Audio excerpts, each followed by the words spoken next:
even Grok will tell you it's been shut down. So just in a general conversation point, I think it's fascinating with what happened after that, you know? Well, I can tell you, as someone who has I've done distressed investing.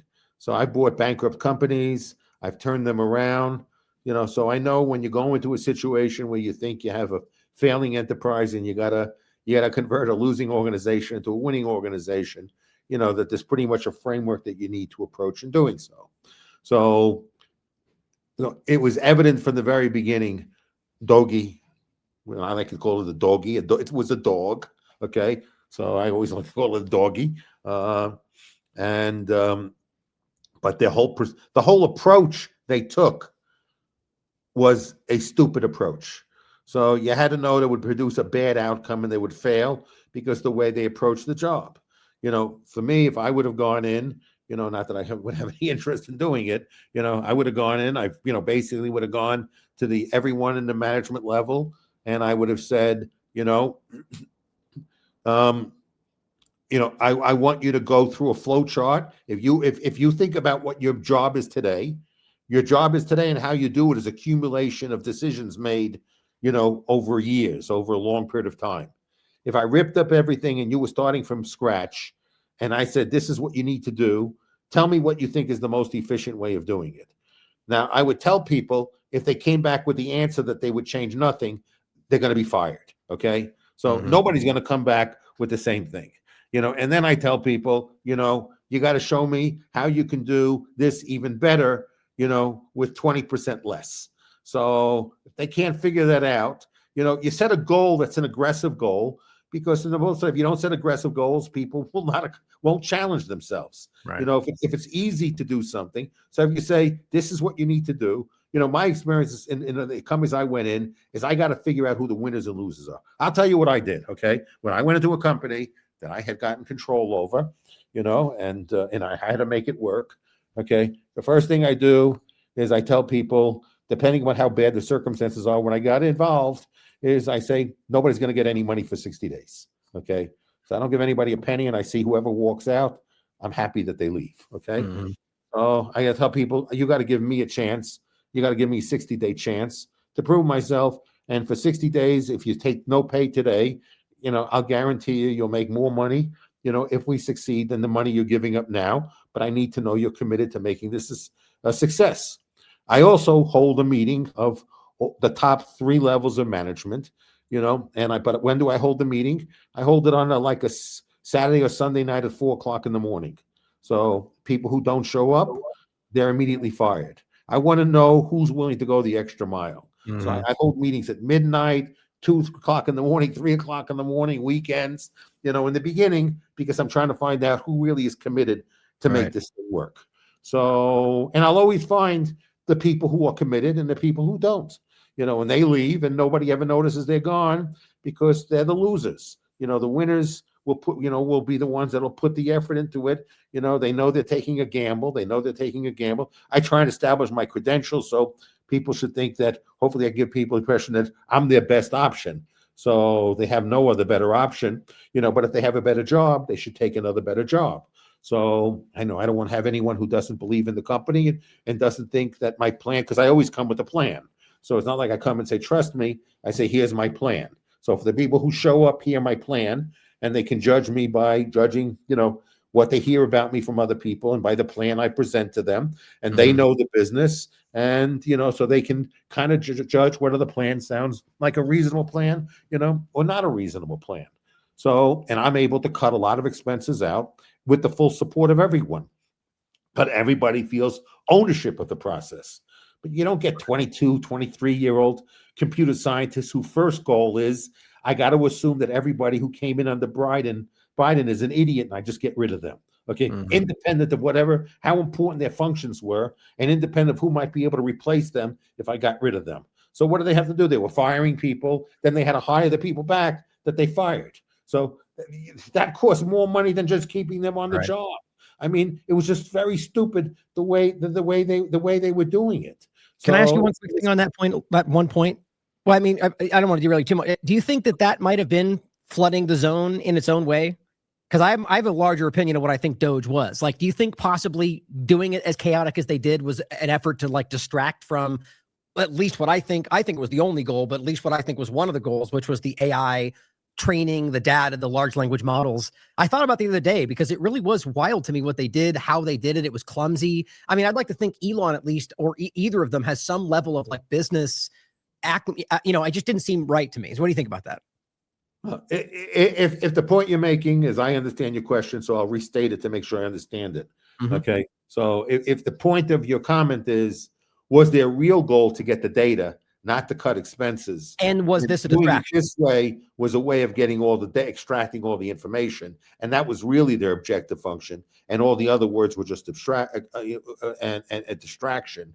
If that's the point you're trying to make, it's a point I have not considered. But that sounds, credible to me, that they didn't really care about cutting expenses, that this was just about sending a whole bunch of people in and extracting all the information from every area of the government, and centralizing and having an archive that they could all use for the AI models. So, and they all supported that. They all supported, well, we got to find all these people, and they were willing to embrace any argument that was a pretext to get all the information. Right. So, you could be right. I mean, as you're saying it, maybe it sounds even more plausible to me that you are right, that they never really cared about saving money. Their objective function was not shrinking government. The objective function might have been two things. I make Trump happy by getting rid of a bunch of Biden people, and I get all the data I want doing it. So how do I get the data, and how do I get the government and people in this administration to support the big tech people who want all the data? So what do I need to do to keep them happy? So I get rid of the Biden people. I write things on social media, and so I mean, maybe it was brilliant on Musk's part, and maybe right.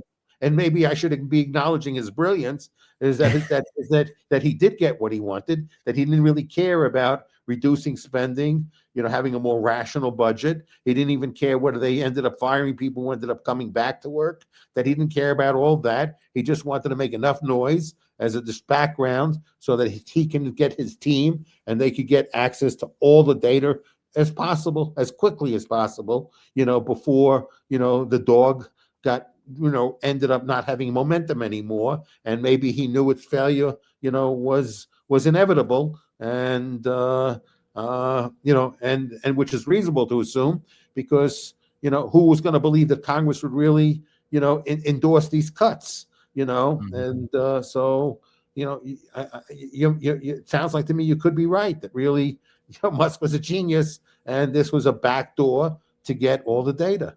I hadn't considered that, but as you say it, it sounds highly plausible, and so again, maybe instead of him being stupid, he was really smart, because that's what he really cared about. We can make it both. We could say that he was trying to cut costs and failed, and also still make it a little more believable.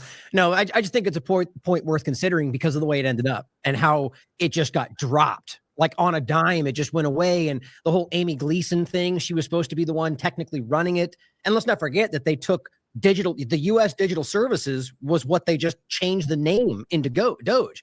And so he did this thing that was not even, and digital services was about digital IDs, about wearables and the health side of it. And so he jumps in and it's like cutting costs. And we know they lied like crazy about all these things. Then he just vanishes and Gleason steps back up and she's doing stuff with HHS and wearables. And it's like it didn't even happen. It's just like that to me, it's like, how do they think people won't notice that? Which is why my question was, do you think it was just meant to be a big splashy show to do other things? I worry there's more even beyond that, where AI goes, what that might mean, but just worth considering. I'm very worried about where AI will be growing, and I also think I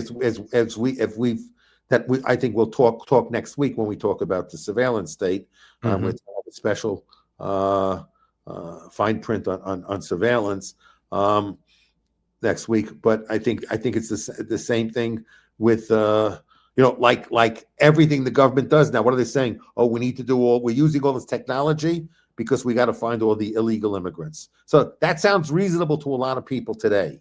Okay. But when they've rounded up every illegal immigrant, do you think they're going to surrender and not use this technology, or are they going to find another use for it? And it's also worth pointing out that the only way they can do that would be to ubiquitously surveil everybody, which is what they're doing. Exactly. Exactly. So, but people who don't want the illegals think that this is a fair price to pay. But Ben Franklin would warn us that that's not a fair price to pay. Right. So, but again, we seem to, as the comment was made, it's a country comprised of too many partisan, stupid people, and and that's what. Let me hear. Someone's now saying, I still hear Ryan, but he's either frozen or fuzzy. And yes, it's true.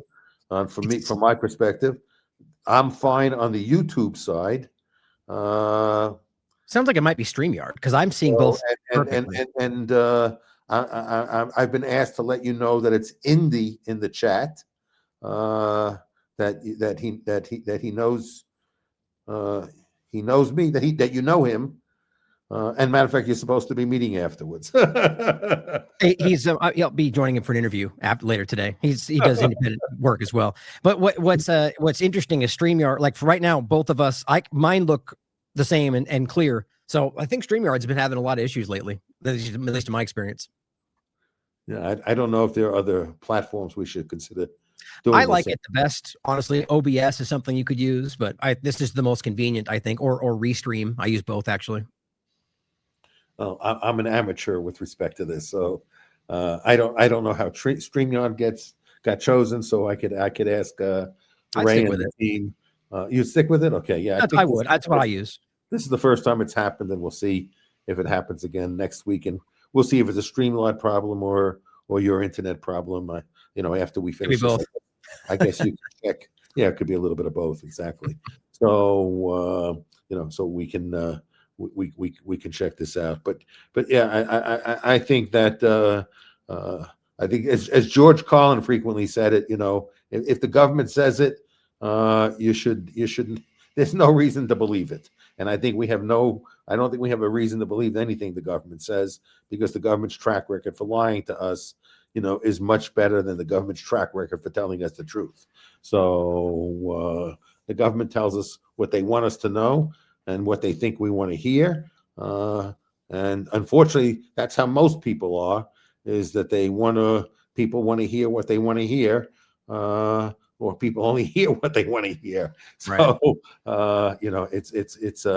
it's very, very unfortunate, but I think the government always has an obligation that whatever it says, since it's a fiduciary and on our behalf, is that if it's a fiduciary, if my tax guy says to me, my tax person says to me, here's your tax return. I disagree with you trying to take this deduction or that deduction or whatever. My first question would be, show me the code. Okay. The tax person is not going to say to me, because I said so. The tax person will bring out the code and show me the code. So he won't just say, I'm not showing you the code. If the code is my private code, you can't read it. If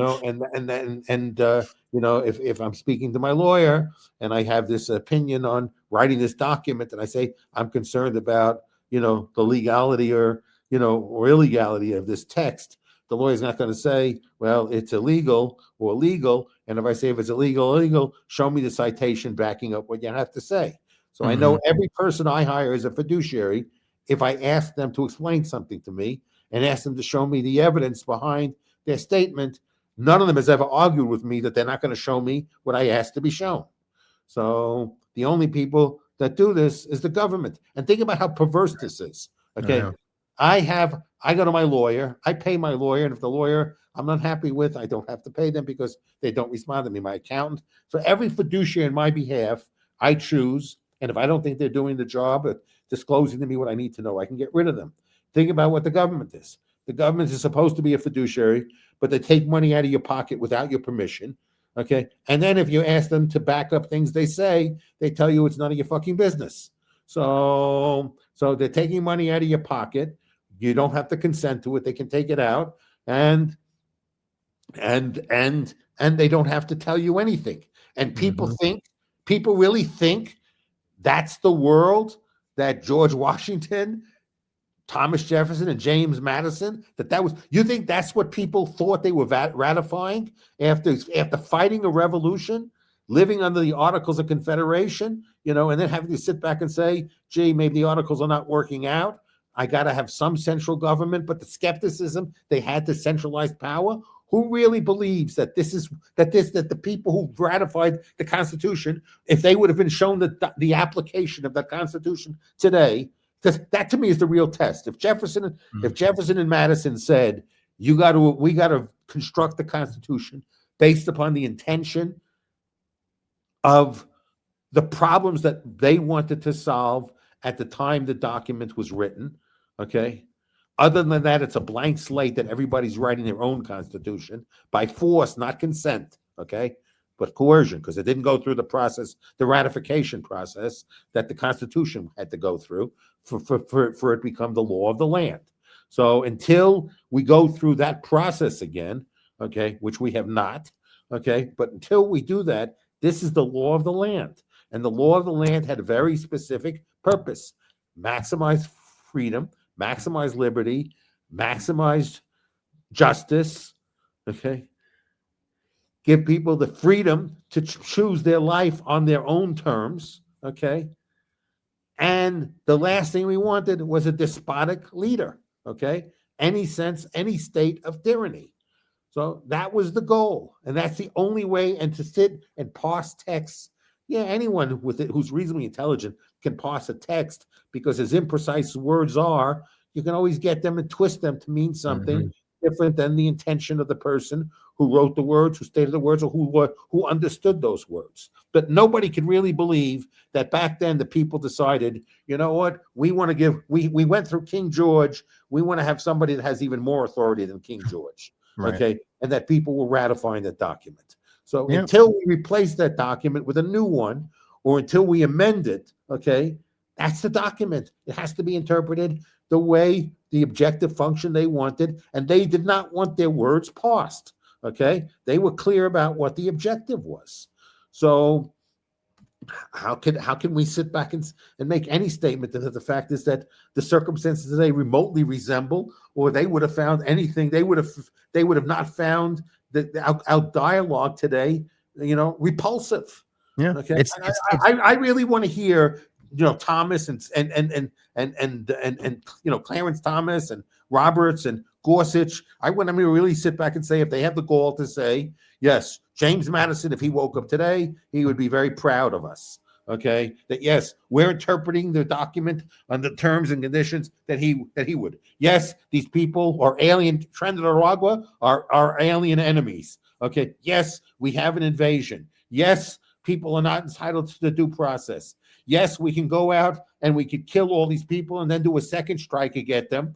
And that's no problem. Why not do a third strike? Okay, why ever take any prisoner of war? Let's just go to war. We don't need the president. We don't need only the president to determine this. And and there is no international law. We'll just take everybody and we'll just kill them. So second strike, just kill them all. That's George Washington's motto. That was Thomas Jefferson's motto. That's the purpose. You think that was their motto?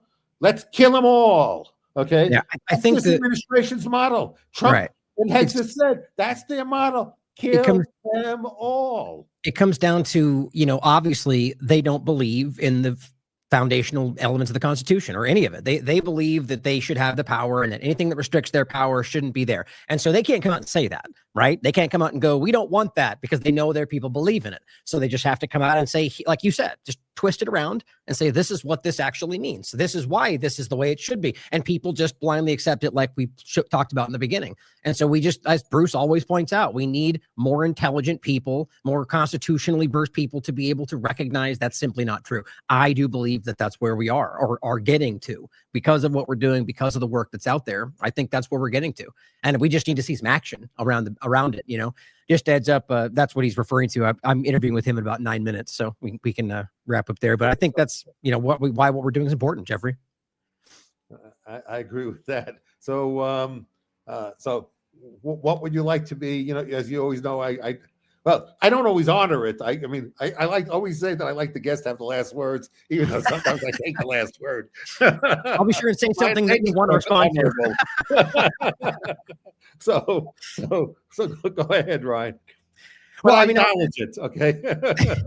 pretty much just what I said. I think, it's what's on my mind right now is just that, it's very, very obvious that the power structures, the government that we're dealing with, and it's, by the way, as David Icke and others would point out, it's the same stuff's happening in the UK and others, right? It's a global thing that's happening, but just recognize that there are powerful people who I argue have always really been behind the scenes, just waiting in the wings, who are, influencing, kind of dictating a lot of things we didn't realize, but are very clearly trying to step back in front. That's the Silicon Valley types. That's the technocrats. That's how I see it anyway.